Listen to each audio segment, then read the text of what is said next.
what they were interviewing Erin Brockovich on TV, and she was I saw talking that. about the challenge that they have though too is even if the water's testing fine in certain tests right now, um, for those who were around and were exposed when it happened, could damage already be done? So I don't know. The Republicans are going out of the way to exploit it, and of course it needs to be taken seriously. Of course it needs to be investigated, but I would hope that everybody's first stance, because here's the thing, and we always talk about, well, if we did this and they would be saying this. I do think that if how we're saying, and I talked to you earlier about, well, did the regulation that Trump overturned or basically stood down on, did that cause it? You gave a very objective answer. If the shoe was on the other foot, even if there was no there, um, whoever was a Democrat to have been involved with some of these decisions, there'd be congressional hearings, there'd be calls for indictments. They, you and I talk about this every week. I'm glad we don't play this game because I think he gives us more integrity. But the reality is, we're up against people who will play this game. We were up against, and think about it. This is how they play the game. We can see that with that move towards deregulation and lessening some of the guidelines and safety protocols, that could have very easily caused it. Yet the right's doing a very effective job within their echo chambers of making it seem like it was Biden and Secretary Pete's fault, right?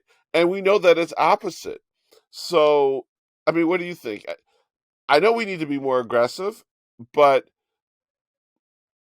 should we be exploiting it the way that it's being exploited? Meaning, maybe we're not the first to exploit it, but now that the exploitation is happening, should we be, full board and exploiting it ourselves? Before I answer, are you finding that is the Republican narrative sticking to you? Think? When you have a party that only plays to its base, it always sticks. The question is, who's are there a lot of people who fall for it who aren't in their base?